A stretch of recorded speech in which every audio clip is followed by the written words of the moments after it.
नमस्कार मेरे प्यारे भाइयों बहनों। स्वागत है आपका एग्जाम बूस्टर एसएससी चैनल पर। तो आज के वीडियो में अपन पढ़ने वाले हैं लूसेंट का 15वां पार्ट। इससे पहले कि बता दूं आपको, मैंने 1 से लेके 14 पार्ट तक मैं लूसेंट करा चुका हूं। 14 पार्ट तक मतलब अपनी अभी चल रही है हिस्ट्री। हिस्ट्री में अपना प्राचीन भारत निपट चुका है, अपन मध्य भारत में हैं अभी। ठीक है, तो अपन स्टार्ट करते हैं क्वेश्चन। और बहुत ये आपके लिए SSC CGL, CHSL, UP police, MP police and all exam focus में मैं आपको एक एक क्वेश्चन करा रहा हूं।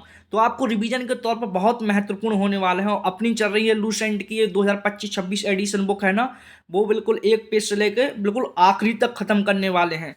तो इस चैनल को सब्सक्राइब कर लीजिए। अपने चैनल का नाम है एग्जाम बूस्टर एसएससी चैनल। इसकी पीडीएफ भी आपको exam booster SSC channel Telegram पर ही मिल जाएगी। ठीक है, तो अपन स्टार्ट करते हैं क्वेश्चन। पहला क्वेश्चन, अपनी पहली स्लाइड यहाँ से ये रही। आज पढ़ने वाले हैं अपन खिलजी वंश। क्या पढ़ने वाले हैं दोस्तों? खिलजी वंश। इससे पहले कि मैंने आपको मोहम्मद गौरी भी पढ़ा चुका हूँ, जो भी है वहां तक अपन आ चुके हैं खिलजी वंश। और आप लूसेंट खोल के बैठ जाइए, वहां पे आपको सब कुछ दिखने वाला है। ठीक है, तो अपन पढ़ने वाले हैं आज खिलजी वंश। अपन ले रहे हैं रेड कलर पेन का, क्योंकि आज अपन ने ब्लू कलर में क्वेश्चन रखे हैं, तो रेड कलर चलेगा। ठीक है, ठीक है। खिलजी वंश, बताइए, आंसर करिए जल्दी जल्दी से। क्वेश्चन अपन स्टार्ट करते हैं। पहली हेडिंग अपनी खिलजी वंश। देखो, खिलजी वंश कब से कब तक रहा, बताइए दोस्तों, कब से कब तक रहा? 1290 से लेकर 1320 तक। कब से कब रहा? 1290 से लेके 1320 तक एक खिलजी वंश रहा। ठीक है, यहां तक सबको समझ में आई दोस्तों? देखो, जलाउद्दीन खिलजी, खिलजी वंश पढ़ेंगे अपन। और ये कब से कब तक चला ये शासन? 1290 से 1300 ईस्वी तक। ठीक है, अब अपन जलाउद्दीन के बारे में मैंने जितने क्वेश्चन बने सब रख लिए इसमें। ठीक है, तो आप बिल्कुल लास्ट तक बने रहिए। And like and share and subscribe जरूर कर लेना इस चैनल को भाई, भाग मत जाना। और मैं देखो टॉपिक वाइज भी करा रहा हूँ, इसमें मैं टॉपिक भी डाल डाल रहा हूँ, तो वो टॉपिक भी देख लीजिए। बिल्कुल ऐसे इतने इंपॉर्टेंट टॉपिक है ना, आप देखोगे ना एक बार इस चैनल पर जाके, तो तुमको समझ में आएगी कि हाँ सही बात बोल रहे हैं भैया। ठीक है, तो खिलजी वंश की स्थापना किसने की थी? तो जलाउद्दीन खिलजी ने। किसने की दोस्तों? जलाउद्दीन खिलजी ने। यहां तक सबको समझ में आई? खिलजी वंश की स्थापना किसने की थी? जलाउद्दीन खिलजी ने। अब देखो, जलाउद्दीन खिलजी ने खिलजी वंश की स्थापना कब की थी? तो कब की थी? 1290 में। कब की थी दोस्तों? 1290 ईस्वी में। ये शासन कब से कब तक रहा? 1290 से 1320 ईस्वी तक ये शासन, इसका शासन रहा। ठीक है, जलाउद्दीन खिलजी का शासन, जो जलाउद्दीन खिलजी की शासन नीति कैसी थी? शासन नीति मतलब ये किस प्रकार से शासन चलाता था अपना, तो वो किस टाइप से चलाता था, क्या करता था, मतलब उस प्रकार इसकी नीति थी। तो वो किस प्रकार से चलाता था? तो क्या थी? उदार एवं सहिष्णु। क्या थी? उदार एवं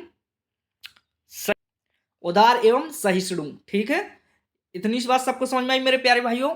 देखो, जलाउद्दीन खिलजी की शासन नीति कैसी थी? उदार एवं सहिष्णु। ठीक है, सहिष्णु। ठीक है, यहां तक सबको समझ में आई? देखो, जलाउद्दीन खिलजी की हत्या किसने की थी? अगला क्वेश्चन देखो, जलाउद्दीन खिलजी की, चौथा क्वेश्चन पे आ चुके हैं अपन। जलाउद्दीन खिलजी की हत्या किसने की थी? तो अलाउद्दीन खिलजी ने। तो जलाउद्दीन खिलजी की हत्या अलाउद्दीन खिलजी ने की थी, जो कि अलाउद्दीन खिलजी कौन था? जलाउद्दीन खिलजी का बेटा ही था। ठीक है, तो इसने अपने पिता की हत्या कर दी थी। यहां तक सबको समझ में आया? जलाउद्दीन खिलजी की हत्या कब हुई थी?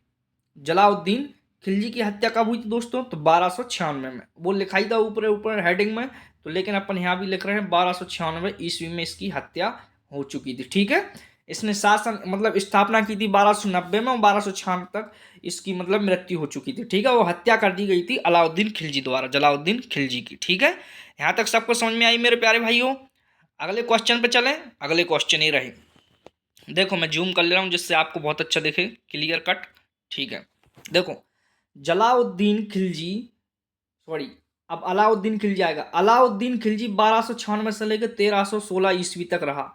1316 ईस्वी तक रहा, 1296 से। भाई जब वो मरा, वो उसकी मृत्यु हुई, तो तब ये गद्दी पर बैठने की सोची थी, तो ये भी बैठा 1296 से 1316 ईस्वी तक। ठीक है, देखो, अलाउद्दीन खिलजी का वास्तविक नाम क्या था? अलाउद्दीन खिलजी का वास्तविक नाम था अलीगुर सास्प।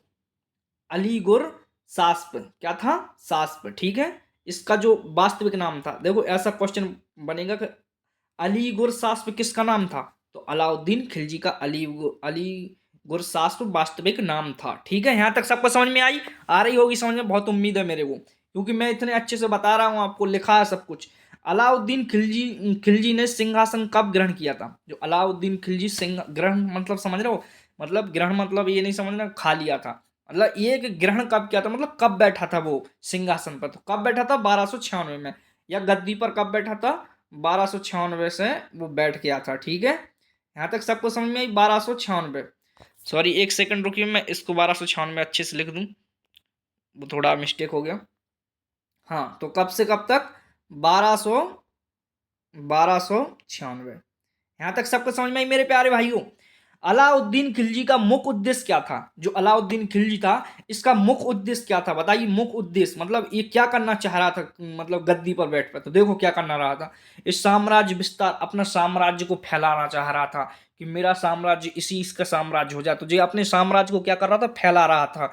ठीक है, और शक्तिशाली केंद्रीकृत शासन, और ये पता क्या कर रहा था, मतलब अपने आप को शक्तिशाली घोषित करना चाहता था कि मेरा ये साम्राज्य, मैं बहुत शक्तिशाली केंद्रीय शासक हूँ, मतलब इससे शक्तिशाली कोई शासक हुआ ही नहीं है। इस प्रकार से मतलब अपना मुख्य उद्देश्य चाह रहा था, लेकिन ये चाहने वालों की चाहत जहां देर तक नहीं चलती है। ठीक है, तो देखो फिर इसके बाद अलाउद्दीन खिलजी के आक्रमण, जो अलाउद्दीन खिलजी के आक्रमण हुए, तो अलाउद्दीन खिलजी का पहला आक्रमण कब हुआ था? 1296 में देवगिरी में। कब हुआ था दोस्तों? 1296 देवगिरी में। कहाँ हुआ था? 1296। देखो अलाउद्दीन खिलजी का उद्देश्य तो यही था, साम्राज्य विस्तार करना और शक्तिशाली केंद्रीकृत शासन करना। लेकिन इसने जो पहला आक्रमण किया था देवगिरी का, ये बहुत इंपॉर्टेंट क्वेश्चन है, इसको इंपॉर्टेंट क्वेश्चन की कैटेगरी में रखना, मैं बताते जाऊंगा इंपॉर्टेंट कौन है। ठीक है, तो देवगिरी में इसने कब किया था? 1296 ईस्वी में इसने पहला आक्रमण कर दिया था। तो देखो गुजरात में जो इसने अलाउद्दीन खिलजी ने गुजरात पर आक्रमण कब किया था? गुजरात पर किया था इसने 1299 ईस्वी में। कब किया था गुजरात पे? 1299 ईस्वी में। यहाँ तक सबको समझ में आई? अलाउद्दीन खिलजी से जितने भी क्वेश्चन बने, इसका क्वेश्चन जरूर पूछा जाता है, तो मैंने जितने भी क्वेश्चन बने सब रख लिए, बस लास्ट तक बने रहिए। और एक बात और ध्यान से, मैं इनके PYQ कराने वाला हूँ, जैसे ही मध्य भारत निपटेगा ना, तो इसके PYQ कराऊंगा। तो पहले आप एक से लेके प्राचीन मध्य पूरे देख लीजिए, फिर जब मैं PYQ कराऊंगा ना, तो आपकी अच्छे से प्रैक्टिस हो जाएगी। ठीक है, ठीक है। रणथंभौर, देखो रणथंभौर पर आक्रमण कब हुआ था? ये बहुत इंपॉर्टेंट क्वेश्चन है। तो 1301 ईस्वी में। कब हुआ था? 1301 ईस्वी में। कब किया था? रणथंभौर पर आक्रमण किया था। रणथंभौर कहाँ पे? गुजरात में। ठीक है, चित्तौड़ पर आक्रमण, चित्तौड़गढ़ है ना, चित्तौड़गढ़, इस पर आक्रमण कब किया था? तो इसने किया था 1303 ईस्वी में। कब किया था दोस्तों? 1303 ईस्वी में। ठीक है, यहाँ तक सबको समझ में आई? मालवा पर विजय कब प्राप्त की थी? अलाउद्दीन खिलजी वैसे था तो बहुत मतलब अच्छा, ताकतवर और शक्तिशाली, इसके पास अच्छी खासी सेना थी, जो जलाउद्दीन खिलजी के इसके पिताजी की थी। ठीक है, तो मालवा पर विजय कब प्राप्त की थी उसने? 1305 ईस्वी में इसने मालवा पर विजय प्राप्त कर ली थी। ठीक है, 1305 ईस्वी में। ठीक है, अब देखो दक्षिण भारत के अभियानों का नेतृत्व किसने किया था? जो दक्षिण भारत से आए थे जो अभियानों, उनका नेतृत्व किसने किया था? तो मलिक काफूर ने किया था। किसने किया था? मलिक काफूर। ये थोड़ा इंपॉर्टेंट क्वेश्चन है दोस्तों, ऐसा क्वेश्चन पूछेगा। मलिक काफूर ने दक्षिण भारत के अभियानों का नेतृत्व, सॉरी ऐसा पूछेगा, दक्षिण भारत के अभियानों का नेतृत्व किसने किया? तो किसने किया? मलिक काफूर ने। ठीक है, देवगिरी, वारंगल, ठीक है, देवगिरी, वारंगल और द्वार समुद्र, मदुरै पर आक्रमण कब हुआ था? कहाँ कहाँ? देवगिरी, वारंगल, द्वार समुद्र, मदुरै। मदुरै कहाँ पे है बताइए? मदुरै कहाँ पे है? आक्रमण कब हुआ था? तो कब हुआ था दोस्तों? 1306 से लेकर 1311 ईस्वी के बीच में हुआ था। कब से कब तक? 1306 ईस्वी से लेकर 1311 ईस्वी तक हुआ था। 1306 में। यहाँ पे लिख दूं क्या? लिख दूं क्या? बोलो दोस्तों, लिख दूं क्या? आप बोल दो ना, आप ही किलाने हैं अपन। देखो कब से कब तक मैंने जूम कर दिया जिससे आपको अच्छे देखे। 1306 ईस्वी से लेके 1311 ईस्वी के बीच युद्ध हुआ था। आक्रमण कब हुए थे? मतलब यहाँ पर आक्रमण हुए देवगिरी में 1306 से। अब ये ऐसा क्वेश्चन पूछेगा, पहली बात तो मैंने आपको बता ही दिया कि देवगिरी में कब हुआ था, रणथंभौर कब हुआ था, मालवा में कब हुआ था, बट आपको इतना याद रखना है कि 1306 से लेकर 1311 के बीच में इसके आक्रमण जो हुए थे। ठीक है, यहाँ तक सबको समझ में आई? बहुत अच्छे से समझ में आ रही होगी मुझे उम्मीद है, क्योंकि देखो आपके प्रति मैं इतनी मेहनत करता हूँ दोस्तों, तो आप एक बार लाइक एंड शेयर तो कर ही दीजिए। हैं, आपको मैं इतनी मेहनत से एक एक क्वेश्चन रखता हूँ, इनको टाइप करता हूँ, कितना टाइम लगता होगा आप खुद सोचो। आपको तो फ्री में सब कुछ मिल रहा है यार, तो कुछ ना कुछ करो भैया के लाने भी। ठीक है, अलाउद्दीन खिलजी ने स्थायी सेना क्यों बनाई थी? जो अलाउद्दीन खिलजी था, इसने स्थायी सेना क्यों बनाई थी? तो बताइए। इसने स्थायी सेना इसलिए बनाई थी, जो मंगोल थे ना, मंगोल के आक्रमणों से रक्षा के लिए, जो मंगोल इस पर आक्रमण करते थे ना, उनसे रक्षा के लिए इसने अपनी स्थायी सेना बनाई थी। ठीक है, सैनिकों को वेतन, देखो एक सेकंड रुकना, मैं इसको मिटा दूं क्या? हाँ, सैनिकों को वेतन किस रूप में दिया जाता था? सैनिकों को वेतन किस रूप में दिया जाता था? नगद, नगद दिया जाता था भाई वेतन। ये तो इसका काम तो ऐसा था फटाक से, जैसा सैनिकों को इनका मतलब सैलरी रहती थी, जो भी रहती थी, सैलरी नहीं बोल सकते हैं, जो भी उनका वेतन रहता था तो नगद दिया करता था। ठीक है, घोड़ों की पहचान के लिए कौन सी प्रथा शुरू की थी? इसने जो घोड़े थे ना, घोड़े, हॉर्स हॉर्स, घोड़ों की पहचान के लिए कौन सी प्रथा शुरू की थी? तो उसने दाग प्रथा, मतलब जो घोड़ों के पीछे आपने देखा होगा अक्सर कि जो घोड़े रहते हैं ना, उन पर वो दाग दिया जाता है गर्म करके लोहा, जो इसके जो भी इसके नाम का जो भी थप्पा रहता हुआ करता होगा, तो वो ऐसा दाग दिया जाता था, मतलब उस पर एक चिन्ह बना दिया जाता था, एक गरम गरम जो भी गरम करके, या लोहे का कोई थप्पा इस टाइप से बोल सकते हैं बुंदेलखंड की भाषा में, तो ऐसा लगा दिया जाता था, मतलब दाग प्रथा इसने शुरू की थी। ठीक है, सैनिकों की सूची रखने की, जो सैनिकों की सूची रखने की व्यवस्था क्या कहलाती थी? सैनिकों की सूची रखने की व्यवस्था क्या कहलाती? चेहरा प्रथा। क्या कहलाती थी दोस्तों? चेहरा प्रथा। ये इतना इंपॉर्टेंट नहीं है, कोई दिक्कत नहीं, लेकिन मैंने रखे हैं सब जिससे कि अगर आए तो इससे बाहर कुछ नहीं जाए। सैनिकों की सूची रखने की व्यवस्था क्या कहलाती थी? चेहरा प्रथा। ठीक है, आर्थिक एवं बाजार सुधार क्या था? आर्थिक एवं बाजार सुधार क्या था? बताइए दोस्तों, आर्थिक एवं बाजार सुधार क्या था? बताइए बताइए, जल्दी से बताइए। आर्थिक एवं बाजार सुधार क्या था? बताओ। तो आर्थिक एवं बाजार सुधार क्या था? चेहरों की प्रथा एवं आर्थिक एवं बाजार सुधार। ठीक है, मैं बता रहा हूं आपको लिए कि एक क्वेश्चन आपको हर जगह पूछने वाले हैं। इसके अगले क्वेश्चन अगली स्लाइड में शायद अपन देखते हैं एक बार। ठीक है, ये इसका पहला क्वेश्चन तो 20वां क्वेश्चन यहीं पे है। ठीक है, मैंने जूम कर दिया था जिससे दिख नहीं रहा था। देखो, आर्थिक एवं बाजार सुधार। आर्थिक एवं बाजार सुधार क्या होता है? आर्थिक माने क्या होता है? धन दौलत। तो बाजार सुधार मतलब उसके बाजार में क्या क्या चल रहा था, उसका मतलब ये है। ठीक है, तो इसके बारे में जितने भी क्वेश्चन बनी मैंने सब रख लिए। अब देखो पढ़ते हैं क्वेश्चन इसके बारे में। अलाउद्दीन खिलजी ने बाजार नियंत्रण क्यों लागू किया था? अलाउद्दीन खिलजी ने जो बाजार नियंत्रण था वो क्यों लागू किया था? देखो, अलाउद्दीन ने बाजार नियंत्रण इसलिए कि महंगाई रोकने के लिए और सैनिकों को कम वेतन की जीविका हेतु।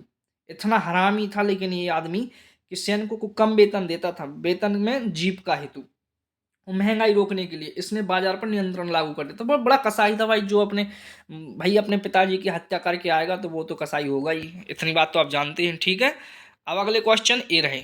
देखो, बाजार नियंत्रण प्रणाली के अंतर्गत, बाजार नियंत्रण प्रणाली के अंतर्गत क्या नियंत्रित किया गया था? जो बाजार बाजार में क्या किस चीज पर नियंत्रित किया गया था, मतलब किस चीज पर रोक लगाई थी, मतलब नियंत्रित किया था? तो वस्तुओं के मूल्य पर। किस पे? वस्तुओं के। ये इंपॉर्टेंट क्वेश्चन है थोड़ा दोस्तों, इसको थोड़ा कैटेगरी में रखना, इसको बहुत अच्छे से लिख लेना, और पीडीएफ आपको टेलीग्राम पर मिल ही जाएगी। ठीक है, तो बाजार नियंत्रण प्रणाली प्रणाली के अंतर्गत क्या नियंत्रित किया था इसने? वस्तुओं के, वस्तुओं के मूल्य। क्या किया था दोस्तों? वस्तुओं के मूल्य। ठीक है, यहाँ तक सबको समझ में आई मेरे दोस्तों? अच्छे से समझ में आ रही होगी उम्मीद है। देखो, किस अधिकारी को बाजार का निरीक्षक निरीक्षक बनाया गया? किस अधिकारी को बाजार का निरीक्षक बनाया गया? बताइए, किस अधिकारी को बनाया, किस अधिकारी को बनाया गया बाजार का निरीक्षक? तो सहायना ए मंडी। किसको? सहायना ए मंडी। ठीक है, ये इतने इंपॉर्टेंट क्वेश्चन नहीं है, बट मैंने रख लिए थे क्योंकि अपन को पढ़ना उनसे रिलेटिव है, जितने भी मैंने सब रखे हैं उनसे बाहर जाना नहीं चाहिए। तो किस अधिकारी को बाजार का निरीक्षक बनाया गया था? सहायना ए मंडी। देखो, अनाज बाजार को क्यों कहा गया था? देखो, अनाज बाजार को क्या कहा जाता था? अनाज बाजार, जहां पे मतलब अनाज लगता था, अनाज मंडी थी ना जो, तो उसको, उस बाजार को क्या कहते थे? मंडी ये गल्ला। क्या बोलते थे दोस्तों? मंडी ये गल्ला बोलते थे। ठीक है, आवश्यक वस्तुओं की कीमत, आवश्यक वस्तुओं की कीमत, आवश्यक वस्तुओं की कीमत कौन तय करता था? आवश्यक वस्तुओं की कीमत कीमत कौन तय करता था दोस्तों? तो राज्य। कौन करता था? राज्य। जो आवश्यक वस्तुओं की कीमत को तय करने वाला था राज्य, मतलब स्टेट उनका, ठीक है। जो वो शासन करता था तो वही करता था। अलाउद्दीन खिलजी राज्य में कौन शासन कर रहा था? वही कर रहा था, तो वही आवश्यक वस्तुओं की कीमत को तय करता था, ठीक है। आप पढ़ेंगे भूमि एवं कर सुधार से, मतलब टैक्स से संबंधित क्वेश्चन जितने हैं।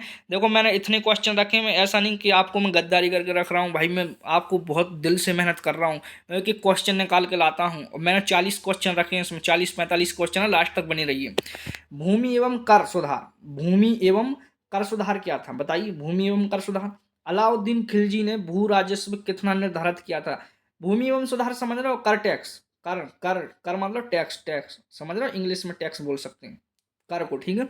अलाउद्दीन खिलजी ने भू राजस्व पर, मतलब भू जो जो जमीन के राजस्व पर 1/2 का उपज लिया करता था। क्या लेता था? 1/2 का कर लिया करता था, मतलब टैक्स लिया करता था, ठीक है। यहाँ तक सबको समझ में आई? और भू राजस्व किस रूप में लिया जाता था? देखो जो भू राजस्व है वो किस रूप में लिया जाता था? वो टैक्स ही के रूप में लिया जाता था। यहाँ पे इस पर लिखा हुआ, देखो भू राजस्व नगद रूप में लिया जाता था। टैक्स था बट नगद के रूप में, मतलब पैसा वो किस प्रकार लेता था? तो नगद में लेता था कि भाई हमको नगद चाहिए, ऐसा नहीं कि उधारी में चलेगा या फिर कुछ भी दे रहे हैं, मतलब नगद चाहिए था उसको भू राजस्व कर के लिए, ठीक है। किस वर्ग से कर माफ नहीं किया गया था? देखो जो कर था ना, जो टैक्स था वो मतलब किन लोगों से, मतलब उनसे तो लेना ही था चाहे कुछ भी हो जाए। जो जमींदार थे ना, जो जमींदार थे जिसके पास बहुत सारी जमीन थी ना, उन्होंने क्या लिया करता था? कर लिया करता था, मतलब टैक्स। और जो धार्मिक नीति अपनाते थे ना, उनसे भी टैक्स लेता था ये, और ये टैक्स लेता था, ठीक है। तो इन लोगों से ये टैक्स लिया करता था, इनका माफ नहीं किया था इसने, ठीक है। यहाँ तक सबको समझ में आई? अलाउद्दीन खिलजी अलाउद्दीन खिलजी की धार्मिक नीति कैसी थी? अलाउद्दीन खिलजी की धार्मिक नीति कैसी थी दोस्तों? कैसी थी? तो धर्म निरपेक्ष। क्या थी धार्मिक नीति? धर्म निरपेक्ष, ठीक है। ये इंपॉर्टेंट क्वेश्चन है, इसको थोड़ा अच्छे से याद रखना है। अलाउद्दीन खिलजी की धार्मिक नीति कैसी थी दोस्तों? धर्म धर्म निरपेक्ष, ठीक है। क्या अलाउद्दीन खिलजी उलेमाओं के हस्तक्षेप को स्वीकार करता था या नहीं? बताइए, करता था या नहीं? क्या क्या लिखा? क्या अलाउद्दीन खिलजी उलेमाओं को, देखो उलेमाओं के हस्तक्षेप को स्वीकार करता था? लेकिन नहीं करता था। क्या करता था? नहीं करता था, ठीक है। यहाँ पे देख लीजिए, नहीं, मैं इसको जूम कर दे रहा हूँ जिससे कि और अच्छा दिख रहा है, ठीक है। क्या अलाउद्दीन खिलजी उलेमाओं के हस्तक्षेप को स्वीकार करता था? नहीं, नहीं करता था, ठीक है। देखो, और अब इसकी मृत्यु कब हुई थी? अलाउद्दीन खिलजी की मृत्यु हुई थी 1306 ईस्वी में, सॉरी 1316 ईस्वी में इसकी मृत्यु हो चुकी थी अलाउद्दीन खिलजी की। ये भी बहुत अच्छा दमदार शासक था, ऐसा नहीं था कि अरे यार इसने बहुत युद्ध लड़े हैं तो समझ जाओ तो दमदार तो होगा। अब पढ़ेंगे अपन तुगलक वंश। देखो अलाउद्दीन खिलजी जलाउद्दीन खिलजी ये दोनों वंश निपट चुके हैं। अब पढ़ेंगे अपन तुगलक वंश। तुगलक वंश में अपन आ गए हैं दोस्तों। भाई लूसेंट को खोल के बैठ जाइए, हेडिंग लिखी होगी उसके हेडिंग के मैंने क्वेश्चन निकाले, वो क्वेश्चन करा रहा हूँ। क्यों नहीं समझ रहे हो? समझो ना इस बात को, इतनी मेहनत से दे रहा हूँ तो लाइक एंड सब्सक्राइब ठोको। देखो तुगलक वंश कब से कब तक चला? 1320 से लेकर 1398 में, 1398 तक ये तुगलक वंश चला, ठीक है। अब अपन तुगलक वंश में सबसे पहला शासक था गयासुद्दीन तुगलक। कौन था दोस्तों? गयासुद्दीन तुगलक, ये दिख रहा होगा आपको। गयासुद्दीन तुगलक था सबसे पहला शासक। देखो तुगलक वंश की स्थापना किसने की थी? तो गयासुद्दीन तुगलक, ये तो लिखा ही दिख रहा। ये तो इसमें तो अब कोई, ये तो आपको भाई तुगलक वंश की स्थापना गयासुद्दीन तुगलक ने की थी। तुगलक वंश की स्थापना कब हुई थी? तो ये मैंने ऊपर ही दिखा दी है, लेकिन फिर भी यहाँ पर लिख दे रहे हैं 1320 में। कब हुई थी? 1320 में। गयासुद्दीन तुगलक का शासनकाल क्या था? गयासुद्दीन, देखो गयासुद्दीन तुगलक का शासनकाल क्या था? 1320 से लेकर 1325 ईस्वी तक। ये थोड़ा कमी रहा इसका शासन, 5 ही साल तक रहा। 1320 से लेकर 1325 ईस्वी तक गयासुद्दीन तुगलक का शासनकाल रहा, ठीक है। देखो गयासुद्दीन तुगलक की मृत्यु कैसे हुई थी, मतलब कैसे हुई थी? अब गयासुद्दीन तुगलक की मृत्यु बताऊं मैं कैसे हुई आपको। इसका था एक लकड़ी का छत। क्या था? लकड़ी का छत, ऐसा इस प्रकार, ठीक है। अब ये साला लकड़ी के छत पर ऊपर खड़ा था, अब यहीं से लकड़ी का छत गिरने से टूटा, लकड़ी का छत तो नीचे आया, नीचे आया तो गयासुद्दीन तुगलक भाई, गयासुद्दीन नीचे गिरा छत तो गयासुद्दीन तुगलक की मृत्यु हो चुकी थी। ठीक है, ये दब गया था ये लकड़ियों से, क्या से, लकड़ियों से ऐसा दब गया था, तो इसकी मृत्यु हो गई थी। ठीक है, गयासुद्दीन तुगलक की मृत्यु कैसे हुई थी, लकड़ी के छत से गिरने की। ये मैंने इमेज इसलिए बनाई जिससे कि आपको थोड़ा याद रहे, समझ रहे हो। हाँ ठीक है, अब अगले क्वेश्चन, मोहम्मद बिन तुगलक किससे पढ़ेंगे, मोहम्मद बिन तुगलक से जितने भी संबंधित क्वेश्चन है मैंने सब रखे हैं। ठीक है, मोहम्मद बिन तुगलक, देखो मोहम्मद बिन तुगलक का वास्तविक नाम क्या था, वास्तविक नाम था इसका उलूक खां।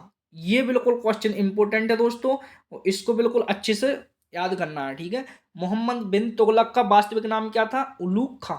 मोहम्मद बिन तुगलक का शासनकाल क्या था, शासनकाल क्या था दोस्तों, तो 1325 से लेके, देखो पहले इससे गयासुद्दीन था, अब 1325 से लेकर 1351 तक रहा था, मोहम्मद का शासक रहा, ये शासन किया इसने। ठीक है, कब से कब तक शासन किया, 1325 से लेकर 51 तक। ठीक है, यहां तक सबको समझ में। देखो प्रमुख प्रयोग क्या था इसके, एक्सपेरिमेंट क्या थे इसके प्रमुख प्रयोग, देखो राजधानी परिवर्तन की योजना क्या थी इसकी, जो राजधानी परिवर्तन की योजना थी ना, इसकी वो योजना कौन सी थी बताइए। तो इसकी योजना, राजधानी परिवर्तन की योजना क्या थी, दिल्ली से दौलताबाद। अब ऐसा क्वेश्चन बनेगा, दिल्ली से दौलताबाद राजधानी परिवर्तन किसने किया था, तो बताइए किसने किया था, बताइए बताइए दोस्तों किसने किया था, मोहम्मद बिन तुगलक ने। ठीक है, किसने किया था, मोहम्मद बिन तुगलक ने। यहाँ तक सबको समझ में आई, समझ में आ रही होगी, क्योंकि मैं इतने अच्छे से समझा रहा हूँ, आपको समझना चाहिए इस बात के लिए। और सीधे सीधे वन लाइनर क्वेश्चन है, तो इसमें समझने की बात भी नहीं है, इसने पहले आपने थ्योरी पढ़ी होगी, तो बस सीधे सीधे प्रैक्टिस करते जाइए ना।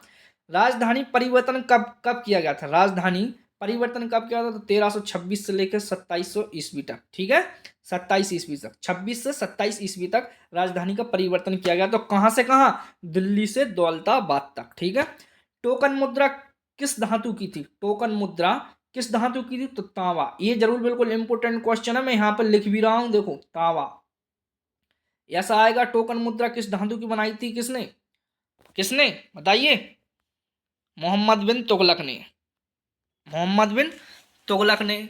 तो भैया टोकन मुद्रा किस धातु की थी, मोहम्मद बिन तुगलक ने बनाई थी तांबा धातु की। ठीक है, यहाँ तक सबको समझ में आई मेरे दोस्तों, समझ में आई, समझ में आई गई होगी, क्योंकि इतनी मेहनत से पढ़ा रहे हैं तो समझ में आना चाहिए ना। ठीक है, अगले क्वेश्चन ये रहे, लास्ट स्लाइड लो दोस्तों, बने रहिए लास्ट तक बिल्कुल। देखो मैंने 45 बोला था, 45 क्वेश्चन रखे हैं मैंने लूसेंट की। टोकन मुद्रा का प्रयोग कब हुआ था, टोकन मुद्रा का प्रयोग कब हुआ था, तो 1329 से लेकर 1329 से लेकर 30 तक। कब से कब तक, 1329 से 30 तक टोकन मुद्रा का प्रयोग किया गया था। ठीक है, टोकन मुद्रा असफल क्यों हुई थी, अभी ये मतलब ये सफल नहीं हो पाई थी, बट लेकिन इनकी टोकन मुद्रा क्या असफल हुई थी, क्योंकि नकली सिक्के की भरमार से। क्या हुआ करता था, जो टोकन तांबे के बनाए जाते थे, तो उसमें क्या नकली सिक्के रहते थे, तो कोई समझ नहीं पाता था, इसलिए इसको असफल कर दिया गया था, मतलब इसको ज़्यादा दिनों तक नहीं चलने दी थी। ठीक है, तो ये कितने, 1 साल ही तक चली, 1329 से चली थी और 30 में इसको बंद कर दी गई थी। ठीक है, कर प्रयोग कहाँ लागू किया गया था, कर प्रयोग कहाँ लागू किया गया था दोस्तों, तो दुआव क्षेत्र में, कहाँ, दुआव क्षेत्र में। ठीक है, दुआव नीति असफल क्यों रही, देखो दुआव नीति असफल क्यों रही दोस्तों, बताइए, दुआव नीति असफल क्यों रही बताइए, दुआव नीति असफल क्यों रही, इसलिए रही कि अत्यधिक कर और अकाल पड़ा था। अत्यधिक मतलब इतना तो टैक्स लिया था इसने, बहुत ज्यादा, ऊपर से टैक्स ले रहा था और ऊपर से अकाल भी पड़ गया था, तो दुआव नीति कर इस प्रकार क्या हुई थी, असफल हो गई थी। ठीक है, देखो अब इसकी मृत्यु कब हुई थी, मोहम्मद बिन तुगलक की, तो इसकी मृत्यु हुई थी 1351 में, ये तो अपन ने पहले ही पढ़ लिया था, 1351 में इसकी मृत्यु हो चुकी थी। ठीक है, तो आज के क्वेश्चन अपन ने इतने रखे थे दोस्तों। ठीक है, थैंक यू सो मच आप लास्ट तक बने रहने के लिए। इसको अपने चैनल को ऐसे ही वीडियो आपको पाने के लिए like and subscribe and share कर लें, और ये चैनल से जुड़ जाइए। और इसकी पीडीएफ पता है आपको कहाँ मिलेगी, टेलीग्राम चैनल पर। ठीक है, और टेलीग्राम चैनल पर कहाँ मिलेगी, एग्जाम बूस्टर एसएससी चैनल पर, जिस नाम से वो ऊपर मैंने आपको बता दिया है। ठीक है, तो इस प्रकार आपको यहाँ पे सब्सक्राइब करना है दोस्तों, लास्ट तक देखने के लिए धन्यवाद। So thank you. और आगे वीडियो और ऐसे पाने के लिए मुझे कमेंट करें, कमेंट में लिख के बताएं कि भैया बहुत अच्छा लग रहा है, बहुत अच्छे से रिवीजन हो रहा है। और जो टॉपिक्स वाइज है ना, टॉपिक्स वाइज भी मैं सीरीज चला के रखा हूँ, तो एक एक टॉपिक करा रहा हूँ, तो वो भी आप देख लीजिए, ठीक है। Thank you so much.